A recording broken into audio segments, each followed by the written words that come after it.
आज मैं फिर आपको लेकर आई हूँ उन जीबी रोड की गलियों में। पर आज जीबी रोड की बात नहीं की जाएगी। आज उन वर्कर्स की बात नहीं की जाएगी जो यहाँ पर अपने प्रोफेशन में इन्वॉल्व हैं। आज बात की जाएगी सिंघम लेडी की। तो ये लेडी सिंघम कोई और नहीं किरण सेठी जी हैं, जो कि दिल्ली पुलिस में सब इंस्पेक्टर हैं। जीबी रोड में यहाँ पर इनकी तैनाती है।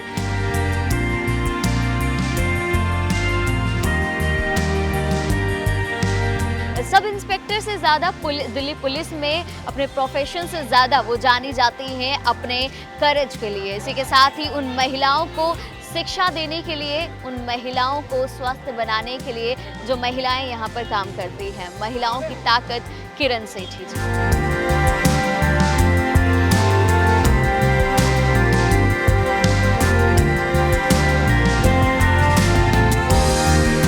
ये बच्चे हैं, ये सब मुझे बुआ बोलते हैं। मैं आपको ये बताती हूँ, ये बच्चों को एक कंप्यूटर्स का जो हमने यहाँ पे डाला है ताकि बच्चों को कंप्यूटर की नॉलेज हो, यहाँ की कोई भी लेडी आके करना चाहे। तो जब मैंने यहाँ पे लड़कियों को देखा कि एक बच्ची उनके साथ रहती है, तो मैंने उससे पूछा था कि आपने इसको यहाँ पे क्यों रखा हुआ है। तो उसने कहा मैडम इसका स्कूल में एडमिशन नहीं हो रहा। तो मैंने उस सेक्स वर्कर की बच्ची को यहाँ से काउंसलिंग करके चाइल्ड वेलफेयर कमेटी और अपने डीसीपी मैडम से और सर से रिक्वेस्ट करके इनको बच्चों को उसमें चाइल्ड होम में भेजा और वो आज लड़की पढ़ रही है।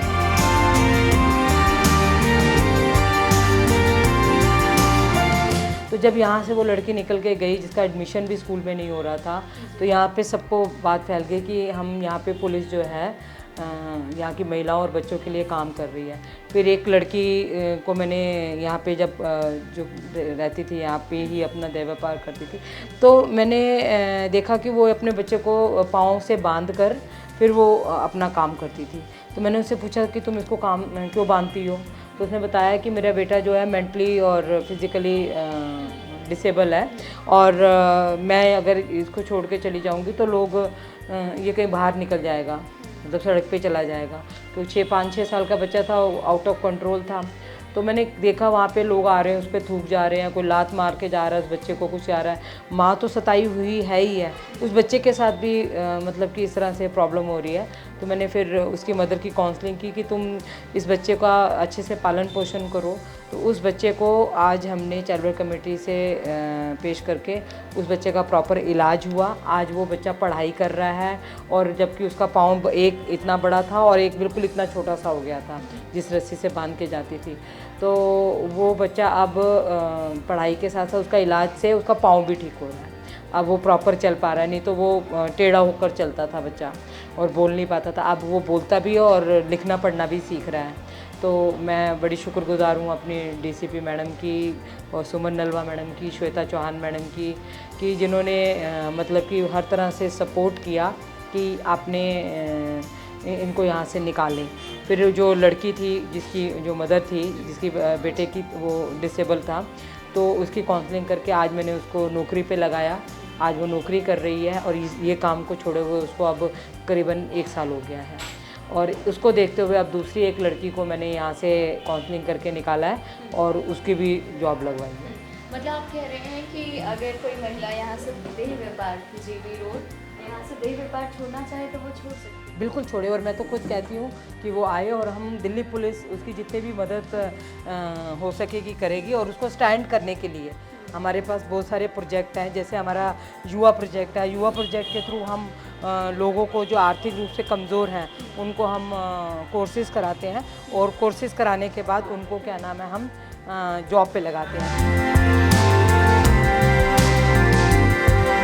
ये जो हैं ये यहाँ के जो आसपास बच्चे हैं वो यहाँ पे बेहिचक होकर आते हैं और वो पढ़ाई करते हैं। ये हमारा एक प्रोजेक्ट है जिसमें ये टीचर इनको ट्यूशन्स भी पढ़ाता है, इंग्लिश स्पीकिंग कोर्स है। और इन बच्चों को यहाँ पे कंप्यूटर सिखाया जाता है। पहले कंप्यूटर के बेसिक तरीके बताए जाते हैं। इनको हमने बैग, बुक, कॉपी एक उसमें ये सब चीज़ें दे रखी हैं। तो हमारा मेन मकसद है कि यहाँ से बच्चे पढ़ लिख कर अपने आप को स्टैंड करें। जिनके मम्मी और पापा आर्थिक रूप से कमज़ोर हैं उनको हम ट्यूशन्स देते हैं। लगातार दिल्ली पुलिस के द्वारा ये इनिशिएटिव किए जाते हैं, नए नए प्रोजेक्ट्स लाए जाते हैं, पर जब कभी भी हमने बात करनी चाहिए जो यहाँ पे महिला इन्वॉल्व होती है, उनका कहना होता है कि हम इससे निकलना चाहते हैं पर हम निकल ही नहीं पाते हैं। हाँ, तो यही इसलिए एक जरिया बनाया है कि आप आइए और या तो हमारे दिल्ली पुलिस के युवा प्रोजेक्ट के साथ जुड़ें, और जो हमारी कोशिश भी है, यहाँ पे कई लड़कियों ने अपना नाम इनरोल भी करवाया है कि हम कुछ अपनी ट्रेनिंग करना चाहते हैं जिससे हम अपने आप को स्टैंड कर सकें और इस ज़िंदगी को छोड़ सकें।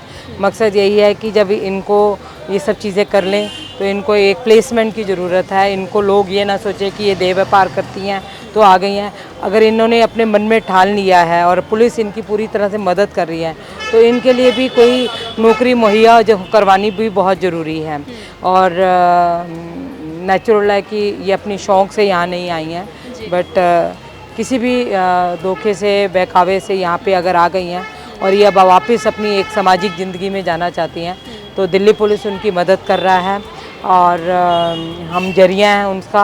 और जो माननीय प्रधानमंत्री जी भी आज कहते हैं कि हमारा देश जो आत्मनिर्भर हो, तो देश के हर नागरिक के लिए कहा है, चाहे वो छोटे तबके का है, स्लम एरिया का है या किसी बड़े तबके का है।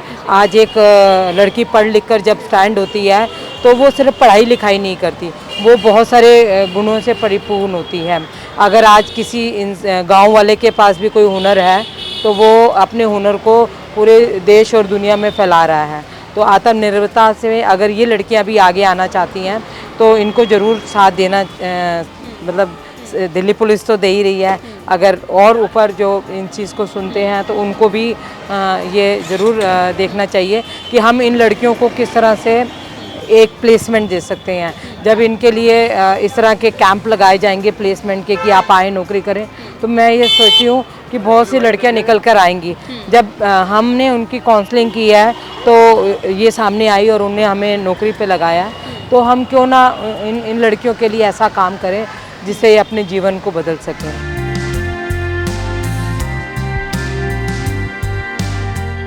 अक्सर लड़कियों का जो मानना है कि जो ये वर्दी है ये ताकत देती है आपको, और अब अगर आपके पास वर्दी है, उनका ये है कि आप सुरक्षित हैं, हम सुरक्षित नहीं हैं। ओह, ऐसा नहीं है।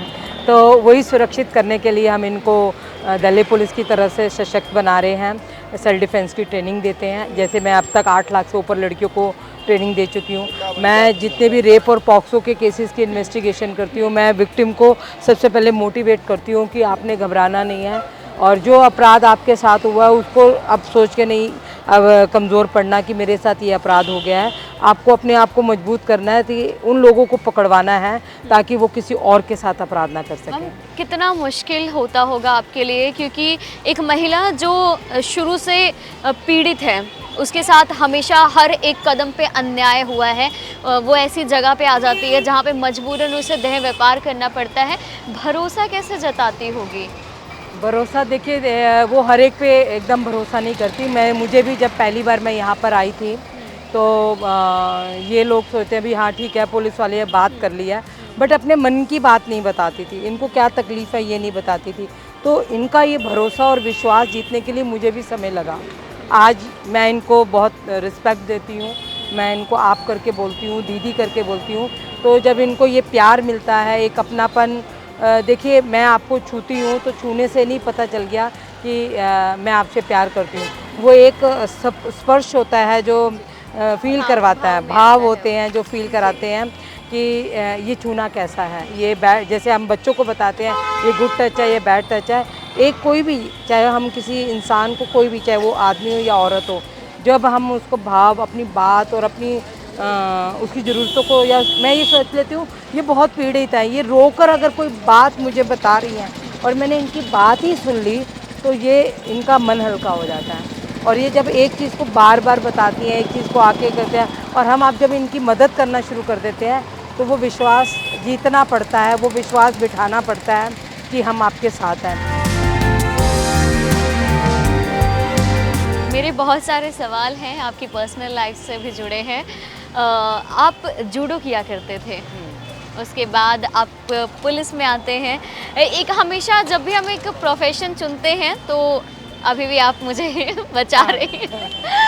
तो हम जब भी एक प्रोफेशन चुनते हैं तो मन में होता है कि ये चीज़ करना है। पुलिस में जब भी हम जाते हैं तो हमारे मन में होता है कि हमने सेवा करनी है। और आप मैं जब अगर आप ये देखें कि हम एक तरह से देखा जाए जितनी भी फोर्स है, चाहे वो आर्मी है, एयर फोर्स है या नेवी है, दिल पुलिस है, किसी भी स्टेट की पुलिस है, देखा जाए तो ये एक तरह का सोशल वर्कर का काम करती हैं और इनको सरकार उस सोशल वर्क का एक मुआवजा देती हैं।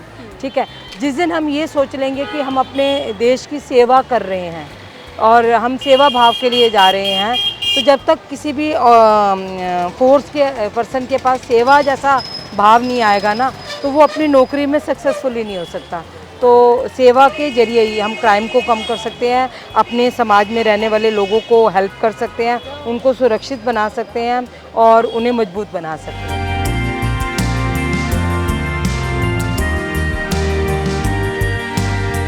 एक सवाल है मेरा, महिलाओं के लिए तरह तरह के उपाय किए जाते हैं, अवेयर किया जाता है।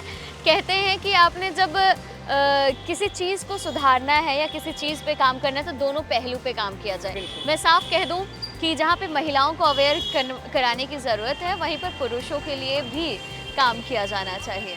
बिल्कुल किया जाता है। देखिए आज देखिए हमें ये कहते हैं जी लड़का जो है वो रात के 12 बजे भी जा सकता है कहीं भी, पर लड़की नहीं जा सकती। वहीं पे हम लड़कों को सिखाते हैं कि संस्कार क्या है, कि रात को अगर कोई लड़की बाहर जा रही है तो आपका एक फ़र्ज़ बनता है, तो आप उसको एक फैमिली मेम्बर की तरह समझें।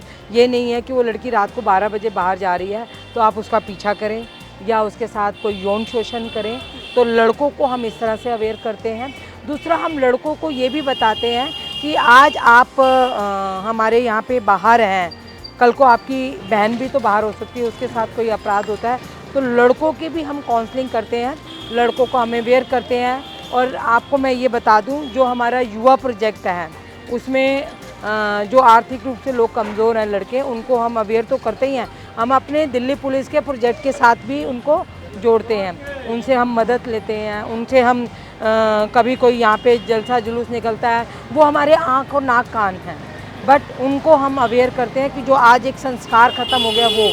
दूसरा, हम दिल्ली पुलिस एक नई मुहिम में चल रही है, स्टूडेंट पुलिस कैडेट, तो उसमें हमने लड़की और लड़कों दोनों को लिया है कि आप अपने नैतिक जो दायित्व हैं, जो आपकी ड्यूटीज़ हैं, उनको आप कैसे निभाएं। तो 8th और 9th क्लास के बच्चों को लेने का भी मकसद यही है कि ये जो बच्चे हैं ये जीवन की नई पीढ़ी को संभालेंगे। तो जब नया जीवन जो शुरू कर रहे हैं, एक तरह से जो 8वीं और 9वीं क्लास के बच्चे हैं वो टीन एज के पास होते हैं, उनको हम बता रहे हैं कि आपकी ड्यूटीज़ क्या हैं, आप राइट्स तभी मांगे जब अपनी ड्यूटीज़ करें। तो उनमें लड़के और लड़कियां जब दोनों हैं, हम उनको बताते हैं आपको रूल को फॉलो करना है, आप ट्रैफिक के नियमों का पालन करें, आप कोई अपराध होते हुए देखें तो ये। तो हम लड़कों के लिए भी वैसे ही काम करते हैं जो हम लड़कियों के लिए कर रहे हैं। ये सोच ऐसी, जब अगर कोई लड़का हमारे पास कंप्लेंट लेकर आता है तो हम उस कंप्लेंट को सुनते हैं, और अगर ऐसा नहीं है कि अगर कोई लड़की ने किसी लड़के के खिलाफ़ कंप्लेंट किया तो हम उसको समझाते भी हैं कि ये अपराध आपने किया है, इसके लिए ये कानून में ये सज़ा है।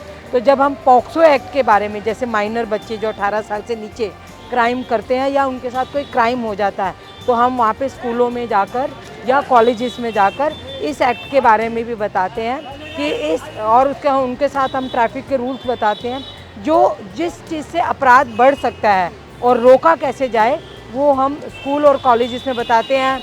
इवन देन हमारी जो जर्नल पुलिस की मीटिंग्स होती हैं उनमें भी हम पेरेंट्स को अवेयर करते हैं।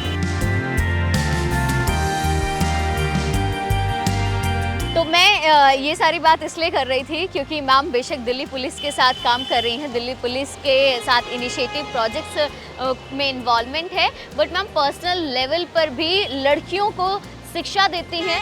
जूडो, आपको बताया कि जूडो की मैम प्लेयर रह चुकी हैं और उनको ये सिखाती हैं कि आपके जो 2 हाथ हैं, ये 2 हाथ में बल होना चाहिए। ये मुझसे बेहतर मैम एक्सप्लेन कर पाएंगी, जो मैम की लाइनें हैं। बल भी होना चाहिए और कॉन्फिडेंस भी होना चाहिए कि जब रात को लड़की अकेली घर से बाहर जाती है तो माँ कहती है मैं साथ जाऊंगी, भाई को लेकर जा, पापा को लेकर जाओ, और मैं उनको इतना मजबूत कर देती हूँ दिल्ली पुलिस के माध्यम से कि रात को अगर भाई बाहर जाए या पापा बाहर जाएं तो माँ कहे जी बहन को साथ लेकर जाओ, बेटी को साथ लेकर जाओ, ये आपकी रक्षा करेगी। आप लड़कियों को कमज़ोर ना समझे, यही एक हमारा मुहिम है और उन्हें ही उतना ही दर्जा दें जितना एक बेटे को देते हैं।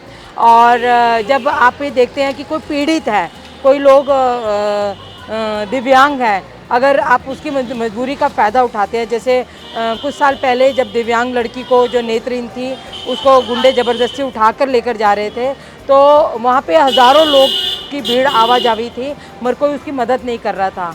तो मैं वहाँ से निकली, जब मैंने उस लड़की को वहाँ से बचाया और उन गुंडों को पकड़वाया और पुलिस में कंप्लेंट दर्ज हुई और वो मुलजिम जेल में गए। तो आप ये देखिए, अगर उस लड़की के साथ क्राइम हो जाता, आप क्राइम होने का इंतज़ार ना करें, अगर उस लड़की के साथ क्राइम हो जाता ना तो वो बता पाती उसको कितने लोग ले गए, कौन लोग ले गए, किस जगह पे ले गए। तो एज ए पुलिस ऑफिसर होने के नाते मैंने उसको सेव किया और जो मीडिया ने मुझे नाम दिया लेडी सिंघम का, तो मैं उन सबको सैल्यूट करती हूँ जिन्होंने मुझे खुद मोटिवेट किया कि मैं आगे कुछ कर सकूँ। लड़कियों को मैंने ब्लाइंड बच्चों को, डेफ एंड डम बच्चों को, मेंटल एंड फिजिकल रिटायर्ड बच्चों को सेल्फ डिफेंस की ट्रेनिंग दी, ताकि जो कमज़ोर से कमज़ोर वर्ग हैं, जो लोग हाउस मेड रखते हैं, जो लोग स्लम एरिया में रहते हैं, जो वहाँ पे, उन सब लड़कियों को मैंने सेल्फ डिफेंस की ट्रेनिंग दी कि कोई भी ऐसा तबका ना छूटे जहाँ पे उनको लगा जाए कि हमारे लिए कुछ नहीं हुआ। तो इस माध्यम से कभी भी आपको सेल्फ डिफेंस ट्रेनिंग करानी है, हमसे कांटेक्ट करें, हम उनको मजबूत तो करेंगे, लॉ से रिलेटेड अवेयरनेस के बारे में भी बताएंगे। और मैं ये समझती हूँ पढ़ाई लिखाई समाज में बहुत ज़रूरी है। पढ़ाई लिखाई करेंगे तो हम अपनी तो तरक्की करेंगे, अपने परिवार की तरक्की होगी, समाज की तरक्की होगी और हमारे देश की तरक्की होगी, क्योंकि एक अनपढ़ आदमी कभी भी कहीं सुधार नहीं कर सकता। पढ़ाई जो है हमारे देश को विकास की तरफ ले जाती है। जी, बहुत बहुत शुक्रिया मैम अपना हमें समय देने के लिए। सलूट। हाँ। तो जय हिंद, जय हिंद, भारत माता की जय, भारत माता की जय, भारत माता की जय। तुम सब पुलिस अफसर बनो, बनने। कलेक्टर बने, आईएएस या कलेक्टर, हैं? आईएएस या हाँ, IAS या कलेक्टर। कलेक्टर, ठीक है।